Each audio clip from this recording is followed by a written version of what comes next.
بسم الله الرحمن الرحيم ياسين والقرآن الحكيم إنك لمن المرسلين على صراط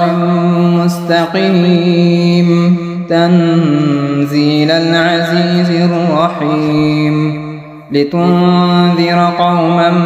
ما أنذر آباؤهم فهم غافلون لقد حق القول على أكثرهم فهم لا يؤمنون إنا جعلنا في أعناقهم أغلالا فهي إلى الأذقان فهم مقمحون وجعلنا من بين أيديهم سدا ومن خلفهم سدا فأغشيناهم فهم لا يبصرون وسواء عليهم أأنذرتهم أم لم تنذرهم لا يؤمنون إنما تنذر من اتبع الذكر وخشي الرحمن بالغيب فبشره بمغفرة وأجر كريم إنا نحن نحيي الموتى ونكتب ما قدموا وآثارهم وكل شيء أحصيناه في إمام مبين واضرب لهم مثلا أصحاب القرية إذ جاءها المرسلون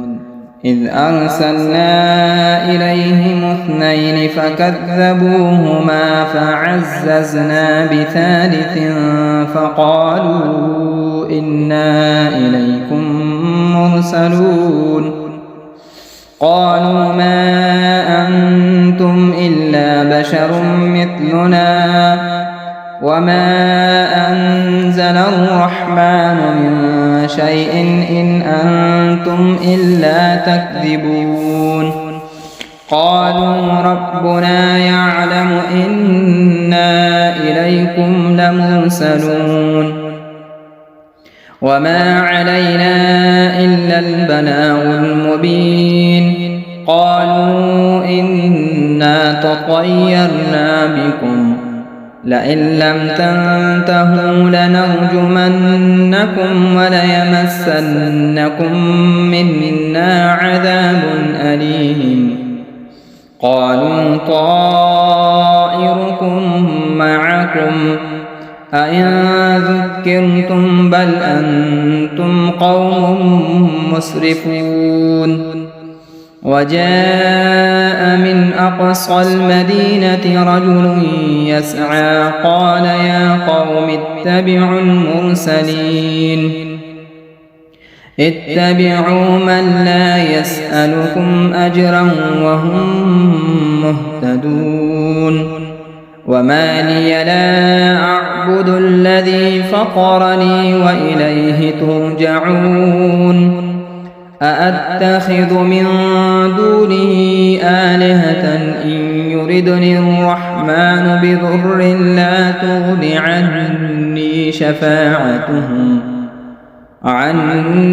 شفاعتهم شيئا ولا ينقذون إني إذا لفي ضلال مبين إني آمنت بربكم فاسمعون قيل ادخل الجنة قال يا ليت قومي يعلمون بما غفر لي ربي وجعلني من المكرمين وما أنزلنا على قومه من بعده من جند من السماء وما كنا منزلين إن كانت إلا صيحة واحدة فإذا هم خامدون يا حسرة على العباد ما يأتيهم من رسول إلا كانوا به يستهزئون ألم يروا كم أهلكنا قبلهم من القرون أنهم إليهم لا يرجعون وإن كل لما جميع لدينا محضرون وآية لهم الأرض الميتة أحييناها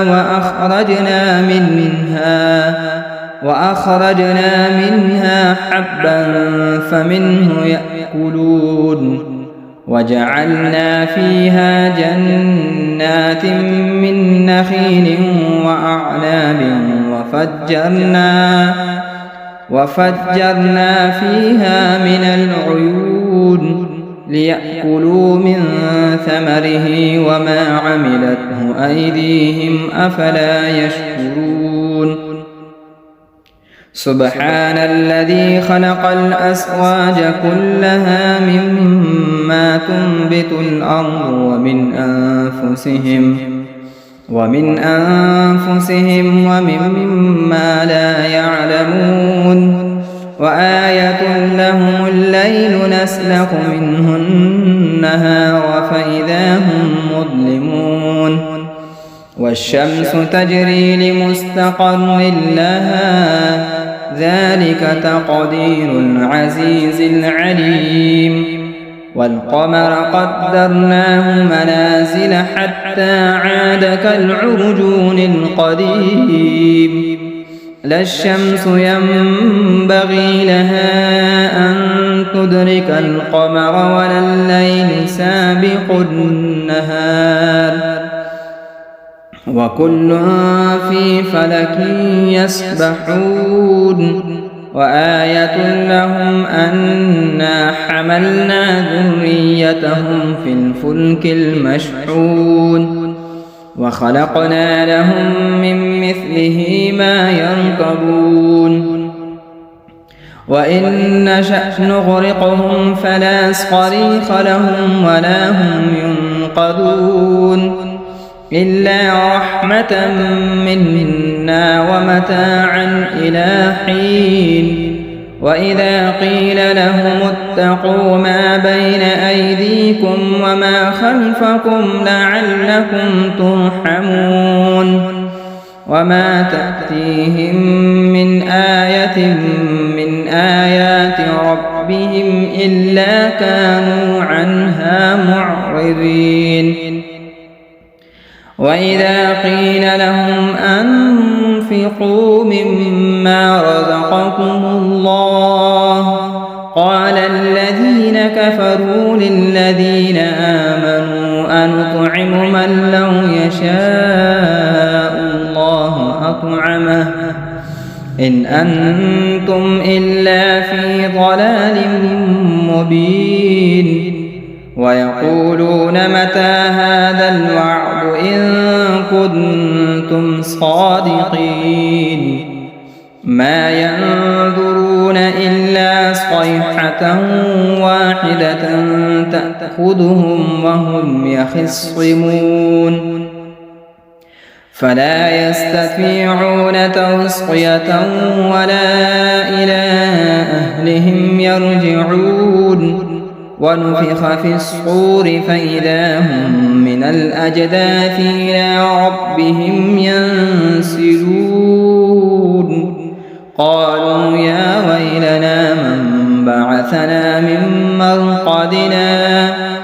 هذا ما وعد الرحمن وصدق المرسلون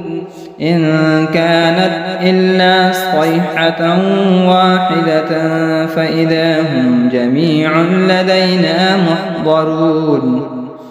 فاليوم لا تظلم نفس شيئا ولا تجزون إلا ما كنتم تعملون إن أصحاب الجنة اليوم في شغل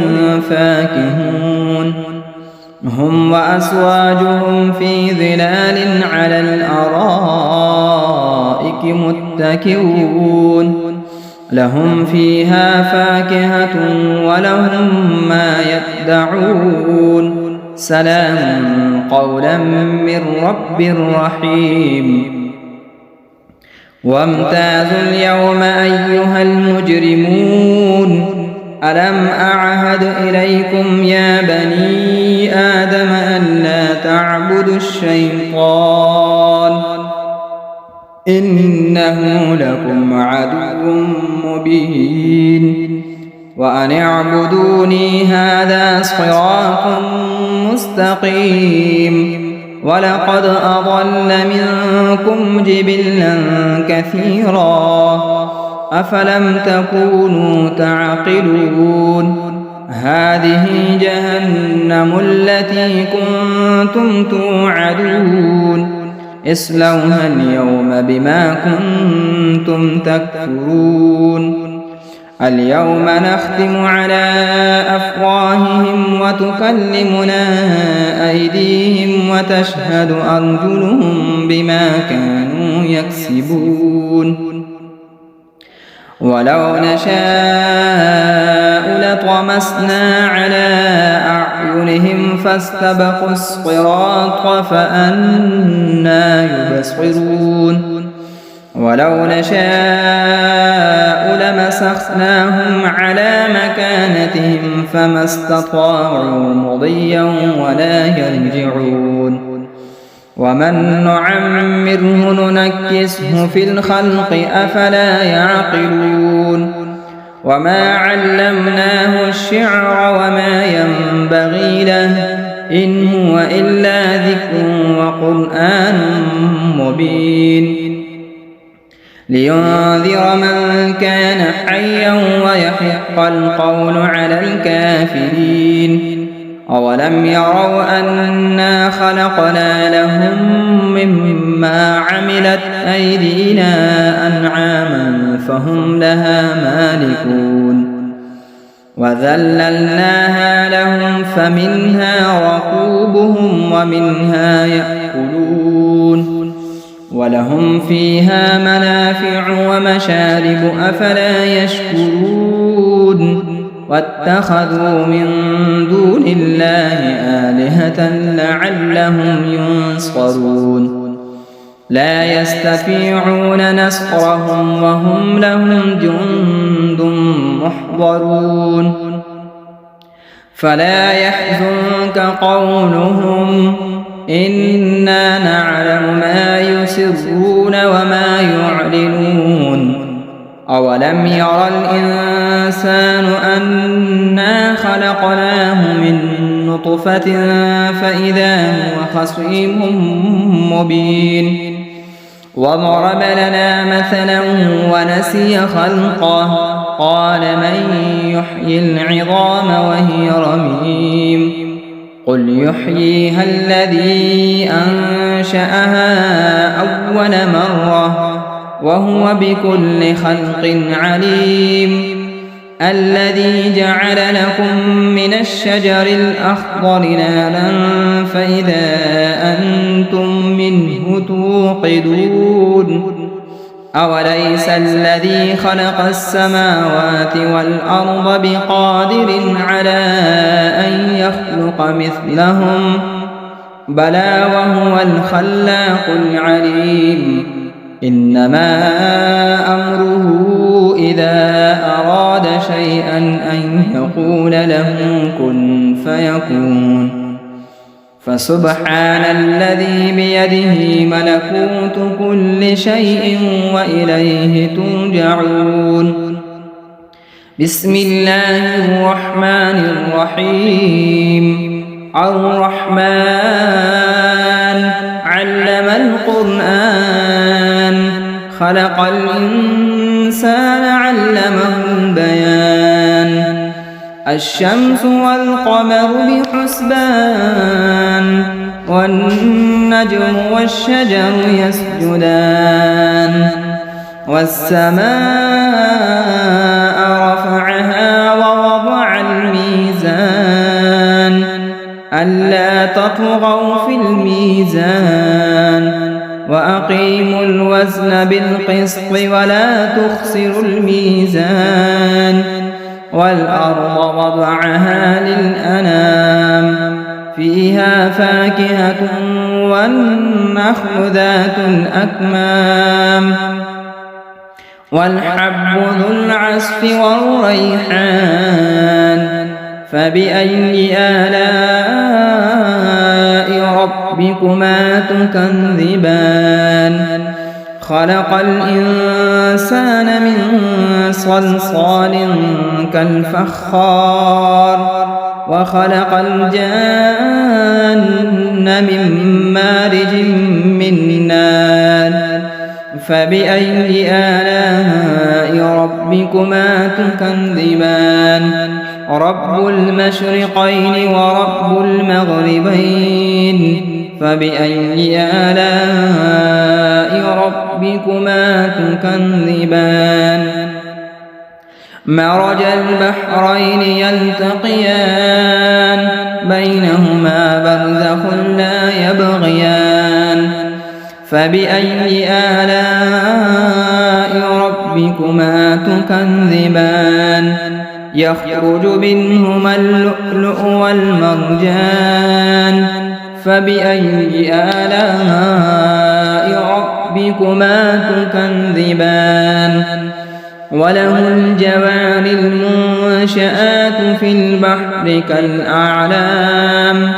فبأي آلاء ربكما تكذبان كل من عليها فان ويبقى وجه ربك ذو الجلال والإكرام فبأي آلاء ربكما تكذبان يسأله من في السماوات والأرض كل يوم هو في شأن فبأي آلاء ربكما تكذبان سنفرغ لكم أيها الثقلان فبأي آلاء ربكما تكذبان يا معشر الجن والإنس إن استطعتم أن تنفذوا من أقطار السماوات والأرض فانفذوا لا تنفذون إلا بسلطان فبأي آلاء ربكما تكذبان يرسل عليكما شؤاد من نار ونحاس فلا تنتصران فبأي آلاء ربكما تكذبان فإذا انشقت السماء فكانت وردة كالدهان فبأي آلاء ربكما تكذبان فيومئذ لا يسأل عن ذنبه إنس ولا جان فبأي آلاء ربكما تكذبان يعرف المجرمون بسيماهم فيؤخذ بالنواصي والأقدام فبأي آلاء ربكما تكذبان هذه جهنم التي يكذب بها المجرمون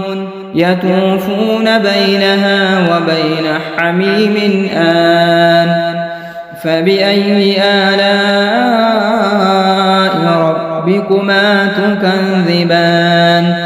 ولمن خاف مقام ربه جنتان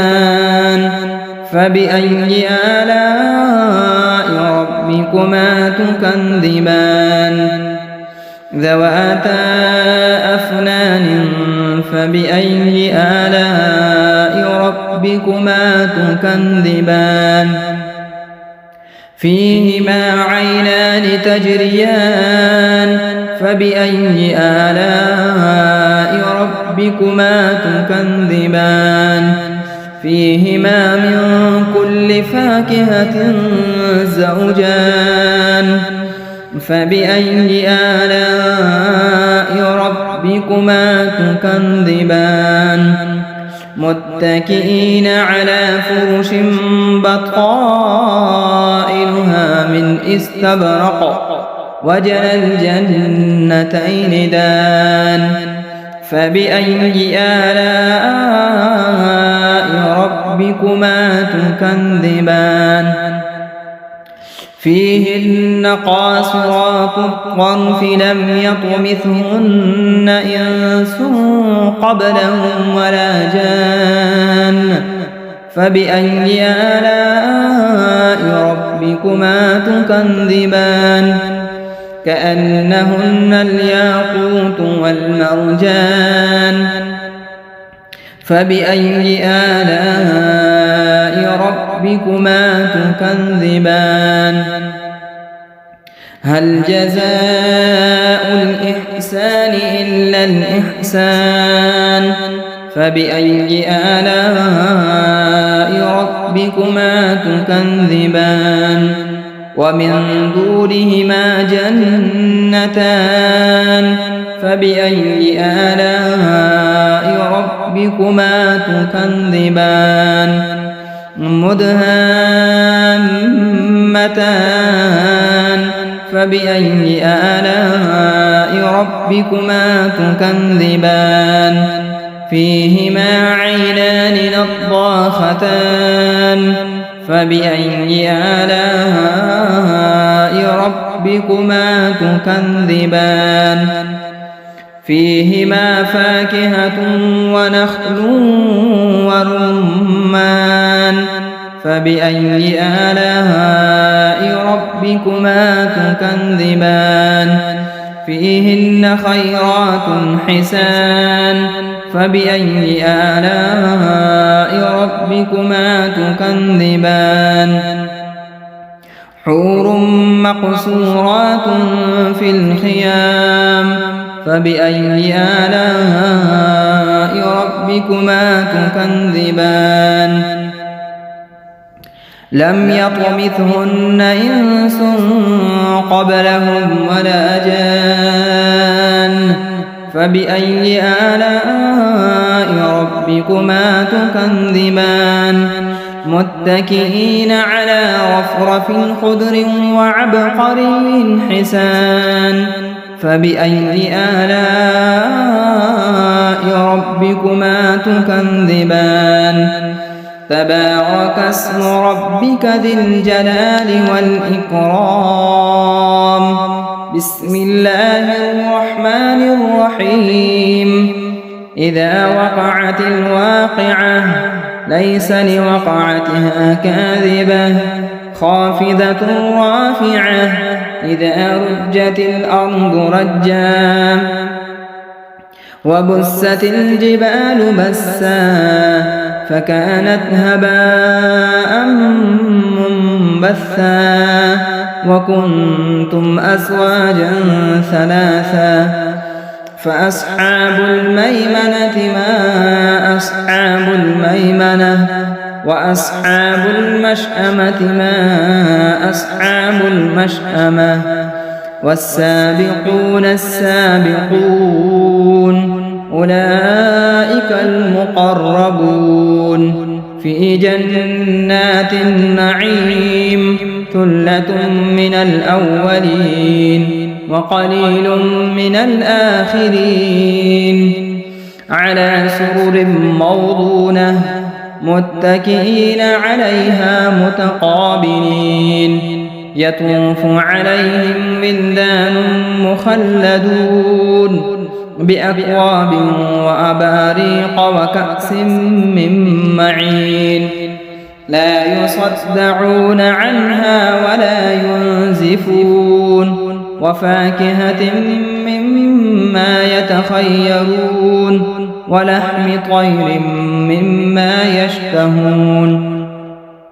وحور عين كأمثال اللؤلؤ المكنون جزاء بما كانوا يعملون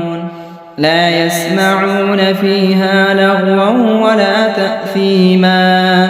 إلا قيلا سلاما سلاما وأصحاب اليمين ما أصحاب اليمين في سدر مخضود وطلح منضود وظل ممدود وماء مسكوب وفاكهة كثيرة لا مقطوعة ولا ممنوعة وفرش مرفوعة إنا أنشأناهن إنشاء فجعلناهن أبكارا عربا أترابا لأصحاب اليمين ثلة من الأولين وثلة من الآخرين وأصحاب الشمال ما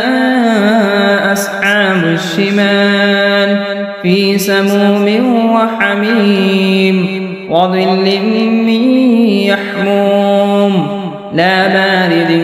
ولا كريم إنهم كانوا قبل ذلك مترفين وكانوا يصرون على الحنث العظيم وكانوا يقولون أئذا متنا وكنا ترابا وعظاما أئنا لمبعوثون أو آباؤنا الأولون قل إن الأولين والآخرين لمجموعون إلى ميقات يوم معلوم ثم إنكم أيها الضالون المكذبون لآكلون من شجر من زقوم فمالئون منها البطون فشاربون عليه من الحميم فشاربون شرب الهيم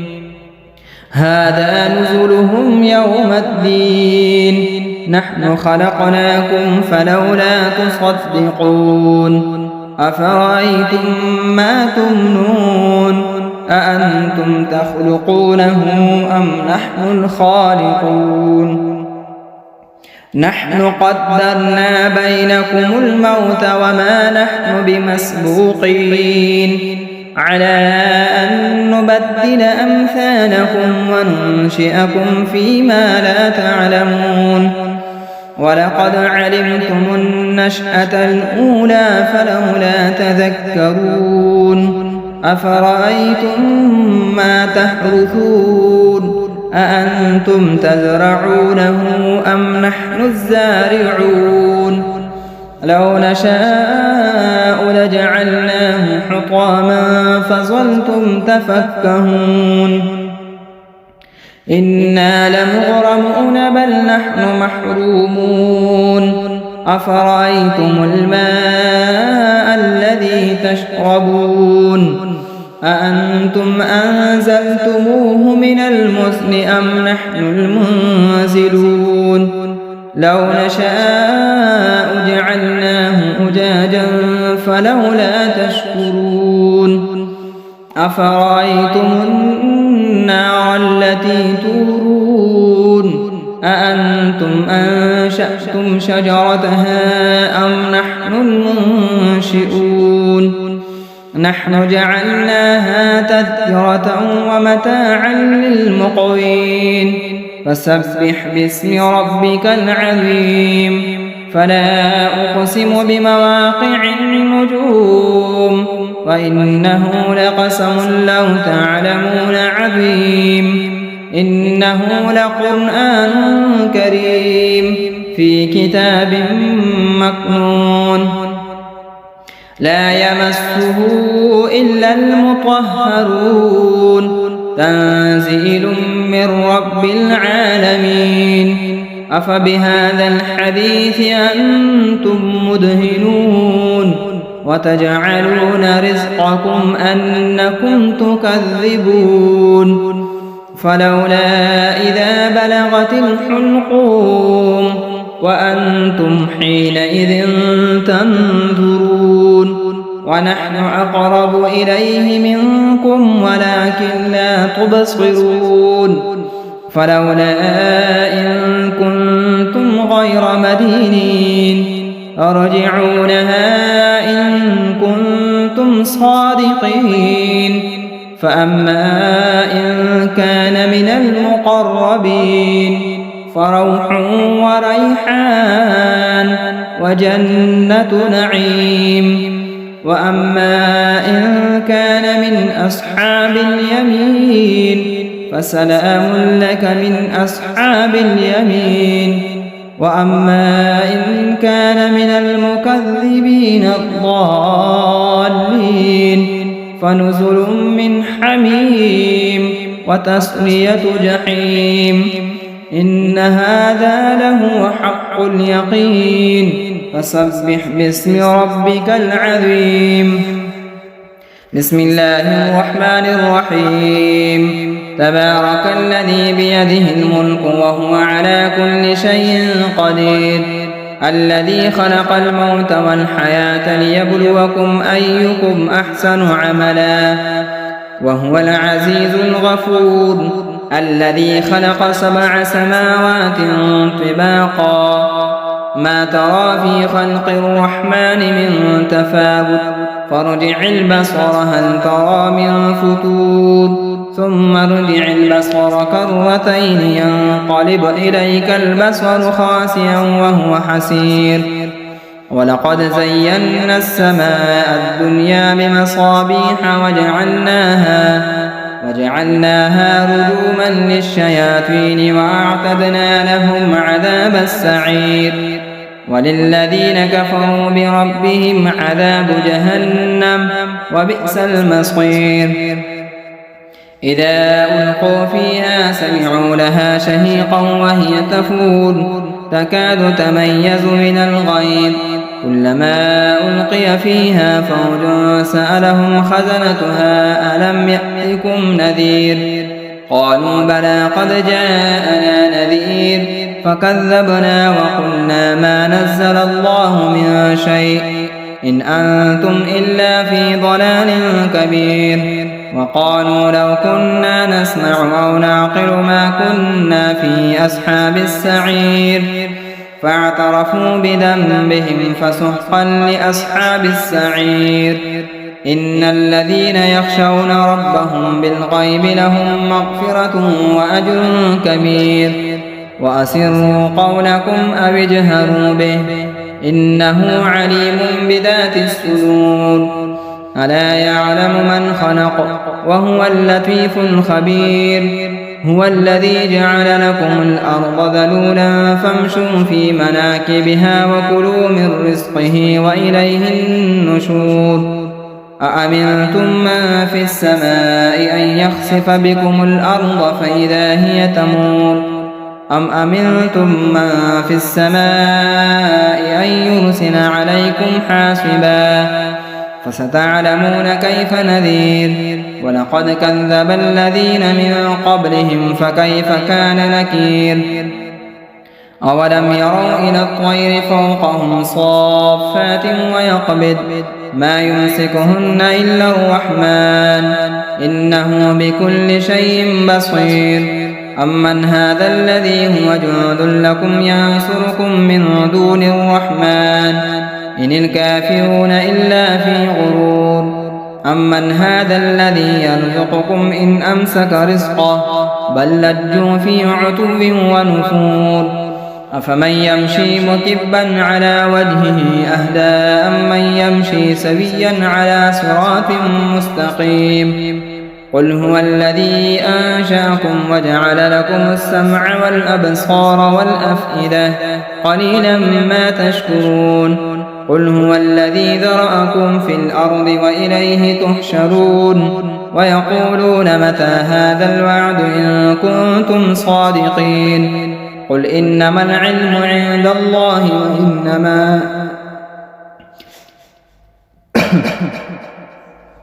وإنما أنا نذير مبين فلما رأوه زلفة سيئت وجوه الذين كفروا وقيل هذا الذي كنتم به تدعون قل أرأيتم إن أهلكني الله ومن معي أو رحمنا فمن يجير الكافرين من عذاب أليم قل هو الرحمن آمنا به وعليه توكلنا فستعلمون من هو في ضلال مبين قل أرأيتم إن أصبح ماؤكم غورا فمن يأتيكم بماء معين صدق الله مولانا العظيم.